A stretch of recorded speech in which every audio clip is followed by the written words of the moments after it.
subscribe and don't forget to press the bell icon to get notified whenever we upload a new video.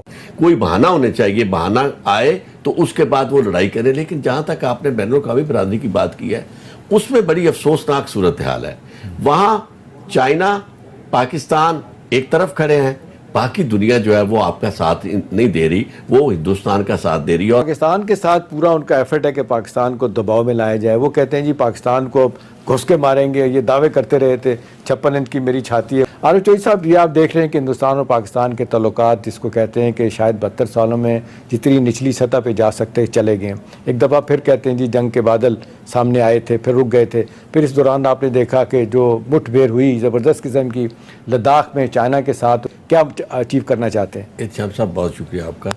बात यह है कि क़यादत जो हिंदुस्तान की इस वक्त आई है, उसका मकसद पहले दिन से उसके आने की वजह भी यही है, और वो वहाँ जो काम कर रही है उसका मकसद भी, और उसका जो मंशा नज़र जो है, नुक्ता नज़र उसका जिस पे वो चल रही है, वो भी यही है कि जंग हर सूरत में जंग की जाए, या जंग का शोशा और जंग की एक बात जो है हर जगह की जाए।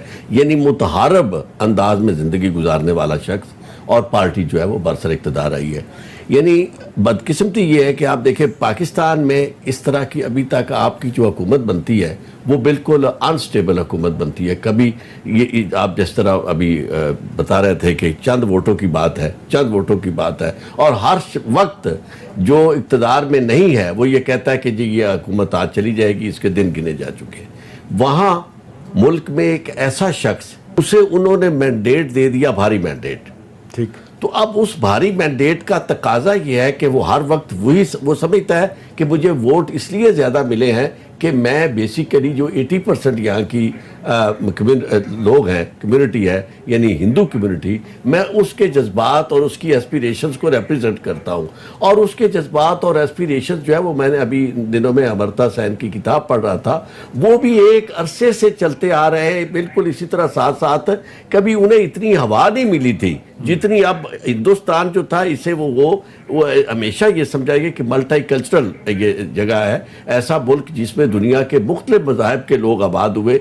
लेकिन उनकी ख्वाब जो थी वो ये थी, तो एक परसेप्शन बनाया हुआ था जी कि एक जिस तरीके से तमाम अक़लियतें महफूज हैं, और सही मानों में जिसको कहते हैं कि जी किसी तरह का भी मजहबी जिसको कहते हैं बर्तरी वाली बात कहीं भी नहीं है, सेकुलर स्टेट की बड़ी बात करते थे। और एलिमेंट इसमें जो शामिल हो गया, आज मैं देख रहा था कि फॉरेन पॉलिसी मैगजीन, अमेरिका का बड़ा प्रेस्टीजियस एक मैगजीन है, उसमें बाकायदा तौर पे एक आर्टिकल लिखा गया जो आज सामने आया, जो ये कह रहा है कि हिंदुस्तान ने जिस तरीके से लद्दाख में चाइना के साथ जो उनकी लड़ाई हुई, अब वो उनके लिए अब कोई ऑप्शन नहीं है सिवाय इसके कि वो पाकिस्तान को एक दफ़ा फिर जो है ना वो तंग करने के हवाले से, या फॉल फ्लैग ऑपरेशन, या पाकिस्तान के ख़िलाफ़ छोटे लेवल की जंग शुरू करके।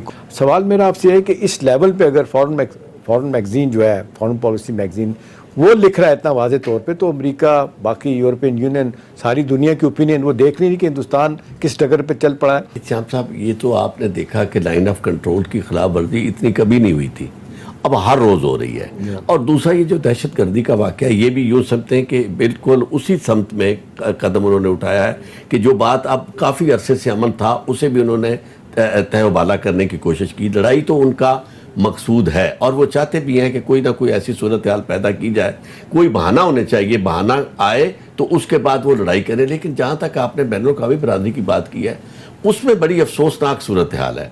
वहाँ चाइना, पाकिस्तान एक तरफ खड़े हैं, बाकी दुनिया जो है वो आपका साथ नहीं दे रही, वो हिंदुस्तान का साथ दे रही है। और तो उससे आप अंदाज़ा कर सकते हैं कि इंसानियत सोच सलूक किया जा रहा है। इससे आपको बिल्कुल ये समझने में ज़्यादा मुश्किल नहीं पेश आनी चाहिए कि वैल्यूज़ बदल गई है। अब वैल्यूज़ जो है वो बिल्कुल मईशत के साथ चलती हैं और ख़ुद गर्जी की बुनियाद पर सारे फैसले होते हैं।